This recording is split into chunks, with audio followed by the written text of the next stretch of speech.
In the labyrinthine realm of verbal contretemps, we find ourselves immersed in the saga of Cameron navigating the murky waters of allegations levied by Melyssa Ford on the Joe Budden podcast. During one of our shows, I was talking about how me and Mace in the 90s, which I was talking about, the actual year I was talking about was 1992. We was in a whorehouse. And we was laughing, having fun. And we saying, whatever, we was in the whorehouse. Mace, Mace don't always give me permission to talk about our old stories because, he's a man of God and he got other shit going on, but he remembers his past sometimes, so sometimes he let me talk. Anyway, I'm talking about this time we in the whorehouse and all that. Talking about we slid up all this shit. Cool, whatever. I see a clip where on Joe Budden's podcast where Melyssa Ford is talking about, it might have been girls in there. First of all, I only like older. Second of all, it was 1992. That's A and B. We wasn't supposed to be in there. We wasn't 18. I just turned my 18. I ain't even defending myself on that nonsense. You're not even from this country. I don't know what the fuck is going on in the whorehouses in Canada or wherever you from or wherever they on, wherever you from. We not on that. I ain't even going into that. More of the story, she said it. Knowing the times we in. Joe Buttons and them went in on her or whatever. They're like, yo, that's some serious allegations, this, that, and the third. But they didn't edit it out. So from two things I take from that, they either threw on the bus or they said, okay, let's get the ratings or whatever they want to do. Either way it came out, it could have been edited out. It wasn't live like I'm doing live right now. So I ignored it because it's nonsense. So I ignored the shit. We said a little something on our show, but we don't get that. We don't give this type of energy I'm doing on live. That type of business on our show, my nigga. Our shit is sports and our fun. So this energy don't go on our show. This cam energy on my own personal time. So we said a little something. I ain't even say nothing. Something the bitch don't know what she talking about, whatever. So yesterday, whatever day, she issues an apology. I'm like, nah, don't apologize. Because I was going to address it when I felt like addressing it. But the reason I addressed it yesterday is because it's like, yo, you say that foul shit, because that's some foul shit to say. Man felt like that's like, and the times we in for you to make them type of allegations, don't know what the f you talking about? You serious? Come on, man. Come on, man. Stop playing with that. Anyway, she tried to apologize, and I said to myself, nah, because if I address it in a month or whenever I felt like addressing it, people are going to be like, oh, Kim, she apologized, leave it alone. You can't just say like that, and 3 days later, 2 days later, be like, oh, my bad, I wasn't thinking. You damn right you wasn't thinking. You wasn't thinking. Y'all shouldn't have said that. That's some serious allegations. Why say that in the beginning? You're not even from here.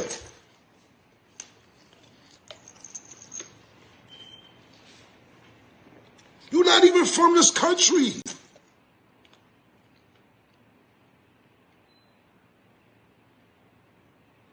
I could have went straight to Ice Tea for you in the bathroom for $2,000 when you was doing waitressing. I didn't even go there. You used the bathroom. The Kit Kat Club, one of them old club bitch. Stop. You a video vixen.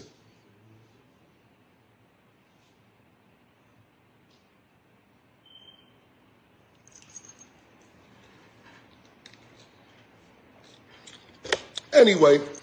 With the linguistic prowess reminiscent of Patrick O'Bahiagban's convoluted vernacular, Cameron employs a rhetorical tapestry to dissect the temporal intricacies of the incident, akin to an erudite archaeologist unearthing relics of yore.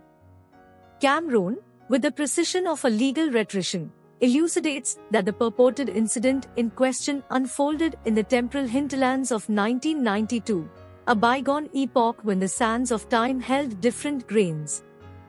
The historical context, much like a cipher, decodes the allegations into a temporal puzzle, challenging the veracity of the claims with a deft stroke of temporal exculpation.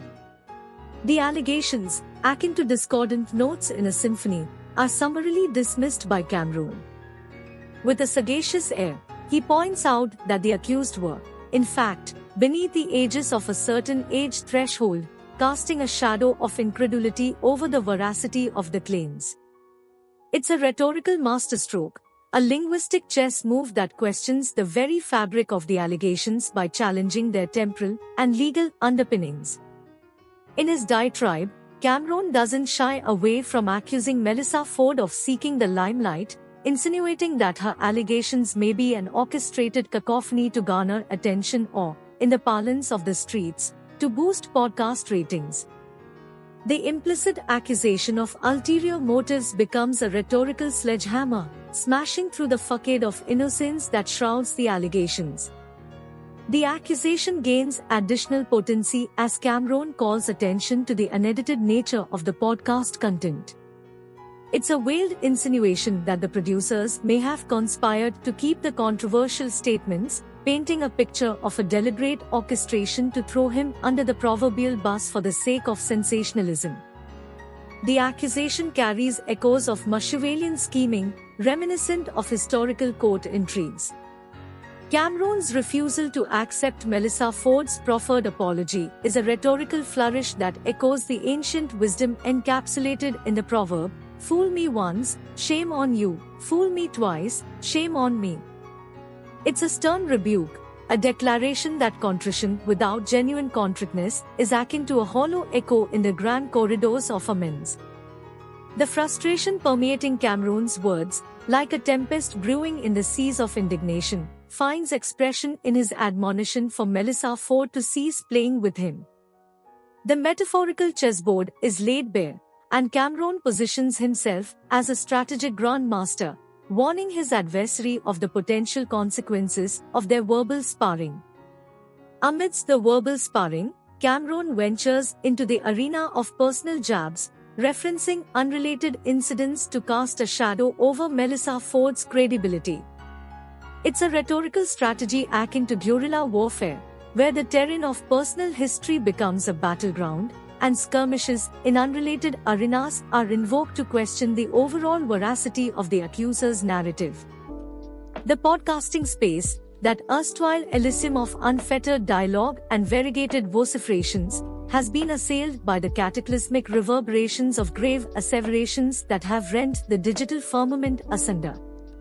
Podcasting, no longer a placid sanctuary of sanguine colloquy and eclectic sonorities, metamorphoses into a gladiatorial amphitheater where asseverations can mold chronicles, sway audience cognitions, and cast Stygian penumbras over the renown of those embroiled. The ramifications are kaleidoscopic, impinging upon the veracity of podcast hosts, the kinetics of audience interplay, and the macrocosmic potence for the podcasting biosphere. Firstly, the veracity of podcast hosts becomes a fulcrum affected by grave asseverations. In an epoch where genuineness and confidence are specie, imputations can besmirch the repute of hosts, impugning the authenticity of their personae. The audience, akin to a discerning tribunal, may dissect the host's riposts, mean, and holistic comportment, potentially transmuting their perception of the hosts as dependable and credible voices within the podcasting domain. The kinetics of audience interplay undergo a paradigmatic transposition in the wake of grave asseverations.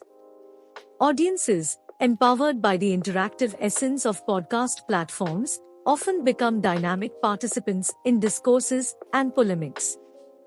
Asseverations can polarize audiences, leading to schismatism, as auditors elect sides based on their perceptions of the verity. The once unifying force of a podcast may yield to a divisive topography, impacting the communitarian spirit that many podcasts strive to engender. Moreover, the longevity and success of a podcast may hinge on the resilience of its hosts in the face of asseverations. A podcast's survival is contingent on its ability to weather tempests of controversy, navigate through public inquisition, and emerge with reputations unscathed. The fallout from asseverations can influence sponsorships, partnerships, and collaborations, jeopardizing the economic feasibility of the podcast and potentially leading to a decline in listenership. In the crescendo of his verbal opus, Cameron declares his intention to address the matter on his own terms, asserting a sovereign authority over the narrative. It's a declaration that, in the grand amphitheater of discourse, he is the architect of his own destiny, choosing the when and where to unfurl the banner of response. In the final act of this linguistic drama, Cameron vehemently declares that such energy doesn't belong on his own show. The implication is clear: the sanctity of his domain, much like the hallowed halls of ancient temples, should remain untainted by the discordant energies of baseless allegations and verbal skirmishes. In conclusion, Cameron's verbal symphony, steeped in the esoteric linguistics of Patrick Obahiagbin, serves as a masterclass in rhetorical stratagems. From the temporal unraveling of historical contexts to the implicit accusations of ulterior motives, he navigates the turbulent seas of allegations with the finesse of a linguistic navigator. The saga, a modern-day epic, unfolds in the digital agora, a reminder that even in the realm of ones and zeros, the human drama persists with all its shades of skepticism, strategy, and linguistic flair.